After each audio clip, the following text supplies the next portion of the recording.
Making the headlines this morning, Anambra East stakeholders pledged to back government peace initiative in Aguleri Mobanam. Police arrest a man who killed his brother in Abagana.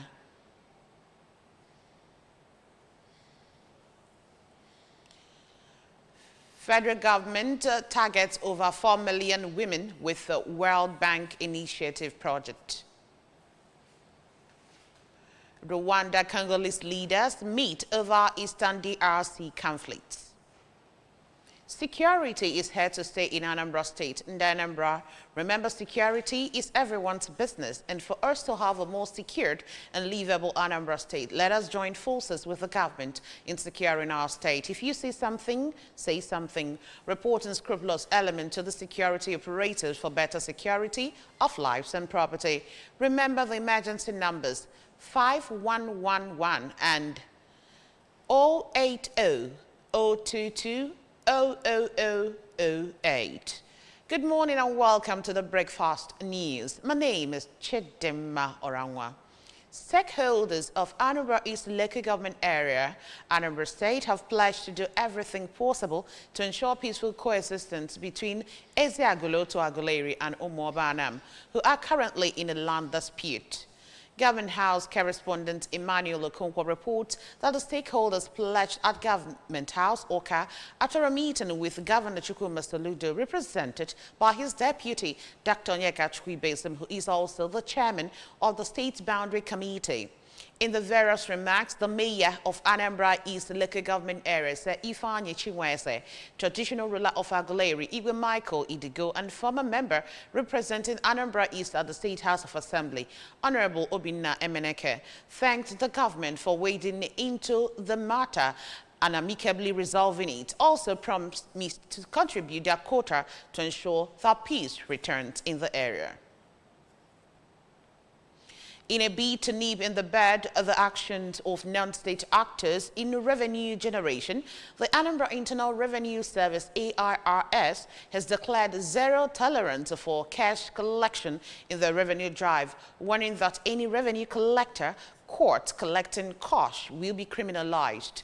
Queen Animogo reports that the managing director of AIRS, Professor Greg Ezilo, who disclosed this during a press briefing at the agency's headquarters in Oka, said the actions of non-state actors are inhibiting revenue growth through cash collection.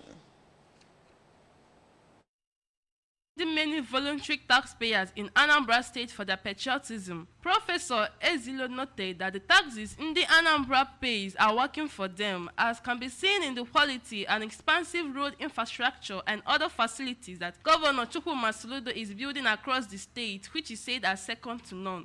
He noted that because many in the Anambra are willingly paying their tax, AIRS is determined to partner with everyone to ensure that they upscale the revenue to enable the governor to see more money to build more infrastructure. TransPay is now online real-time payment solution that has come to stay. He may be sleeping or just gisting somewhere, and he receives a debit alert on his phone with a thank you message from ARS. Thank you for paying your IGR, and do have a good ride in the next week.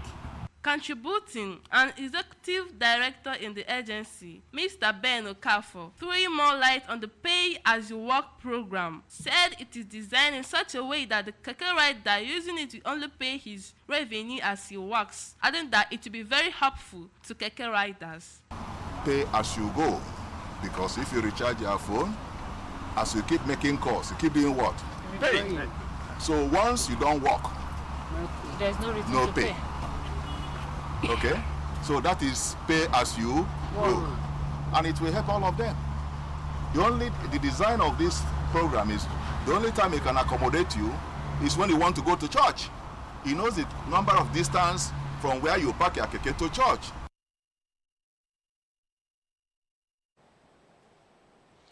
The Anambra State Police Command said its operatives attached to Abagana Divisional Headquarters, in conjunction with the State Vigilante operatives, have arrested one Anthony Kosisochukwu Okafor over the death of his elder brother Emmanuel Okafor, aged 45. The 37-year-old Kosisochukwu hails from Anambra village, Abagana, in Njikoka local government area of the state. The arrest of the suspect was made known in a statement signed by the Anambra Police Command spokesperson Tochukwu Ikenga on Saturday. According to him, the suspect confessed to having engaged the victim in a fight over a heated argument about using foodstuffs in the house. Kosisochukwu was said to have used a stick to pierce the deceased's chest. The victim was rushed to the hospital and was confirmed dead by the doctor on duty. The statement maintained that the incident was quite disturbing and highlighted the importance of addressing domestic violence and conflicts among family members. It ordered that the case has been transferred to the homicide section of the State Criminal Investigation Department, OCA, and shall be charged to court on the conclusion of the investigation. The management of Chukwuemeka Odumegwu Ojukwu University Teaching Hospital, Amako Oka, has handed over a mentally disabled accident victim back to her family after 5 months of abandonment in the hospital. Addressing the press during the handover, the Chief Medical Director of Chukwuemeka Odumegwu Ojukwu University Teaching Hospital, Amako Oka, Dr. Joe Akabike, narrated how a Good Samaritan brother abandoned the patient, Ms. Chinenye Amuji, a native of Atmankume in Udi, Enugu State, but lives in Nibo, Oka South local government area with the parents. Correspondent Gabe Aloke filed on this report. He further revealed that the victim, Ms. Chinenye, sustained various fractures and injuries, necessitating several operations and treatments on her worth over 1 million naira cost. The CMD said it took them time to locate the family members of the patient because the mentally disabled patient could not give information about herself, and thanked Governor Soludo and the individuals who assisted them in offsetting the bill of the patient. She had fracture, and also we found out that the patient is also mentally drained and could not give us any information about herself. So we took the responsibility of taking care of her. She had several operations, fracture that has healed. And we are glad that eventually somebody came up somewhere from all the announcements and said that they knew her. So we are glad that we have, through the assistance of the hospital, we have treated her and she's alive. Narrating their ordeal, a family member of the victim, Mrs. Ifnanya Onyejiaka, said that they had been looking for their sister for 5 months till someone posted the patient's video online from where they traced her to the hospital. After I did the last week, case we when I go over case take care of my sister. When I can only do in one way or the other, we contribute to this my sister where the chona or the when I can only open nothing. A boy is with an oil, but I'm magic now. Jesus.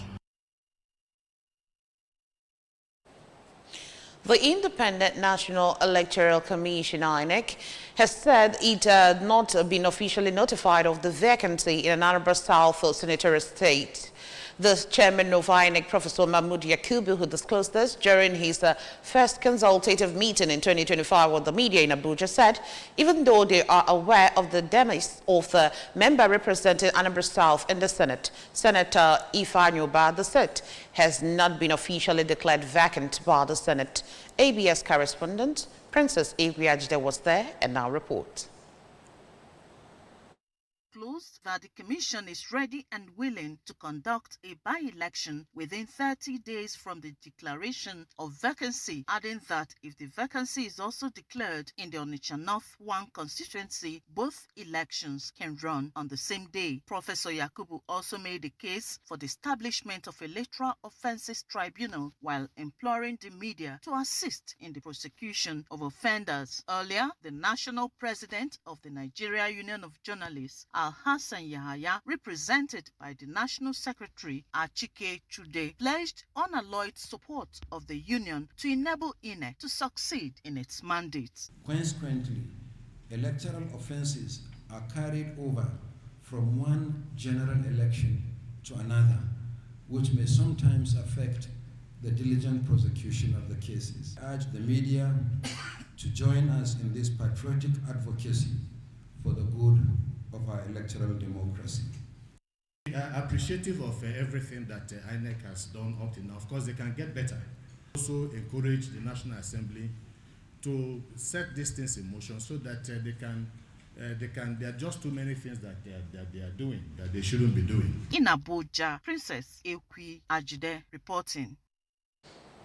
Still on the news this morning, the federal government, through the Ministry of Women Affairs and Social Development, is planning to empower over 4.5 million women across the country with the Nigeria for Women Project Scale-Up Initiative. The Minister of Women Affairs, Imam Suleiman Ibrahim, stated the need for swift action to implement the NFWPSU, just as the ministry's permanent secretary, Dr. Miriam Keshimro, underscored the power of unity and collaboration that affords women the opportunity to thrive.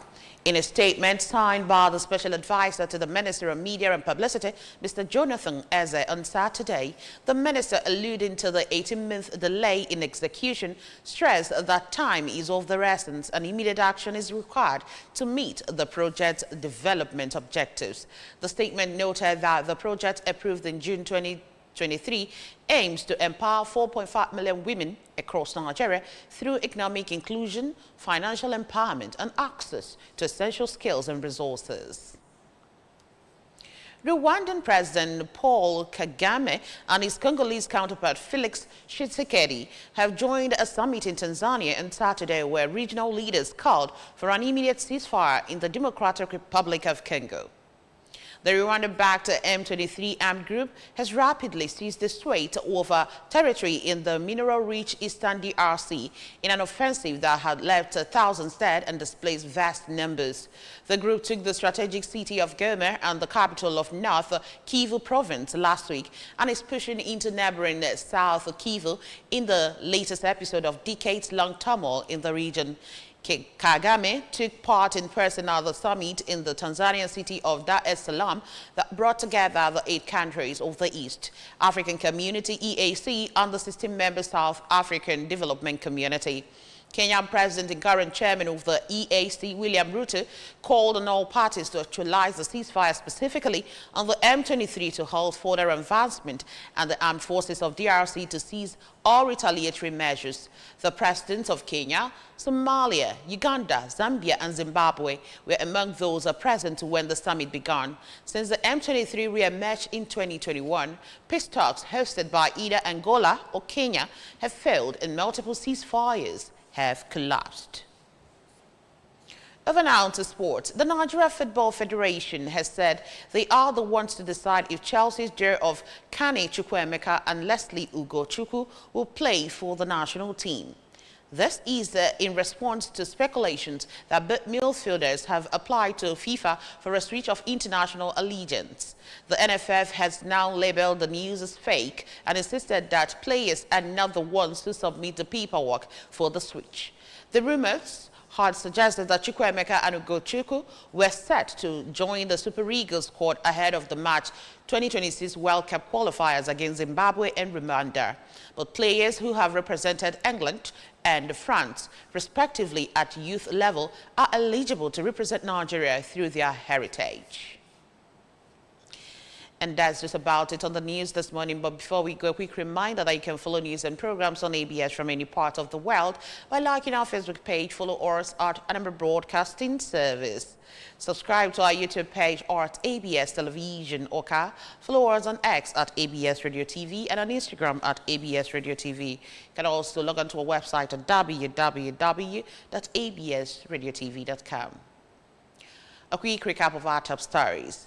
Anambra East stakeholders have pledged to back government peace initiative in Aguleri, Umuobanam. Police have arrested a man who allegedly killed his brother in Abagana. Federal government has targeted over 4 million women with the World Bank Project Initiative. We told you on the foreign scene that Rwanda Congolese leaders have met over Eastern DRC conflict. Security is here to stay in Anambra State. In the Anambra, remember, security is everyone's business. And for us to have a more secured and livable Anambra State, let us join forces with the government in securing our state. If you see something, say something. Report unscrupulous element to the security operators for better security of lives and property. Remember the emergency numbers 5111 and 080 022 00008. And that's it on the Breakfast News this morning. My name is Chidimma Oranwa. Good morning.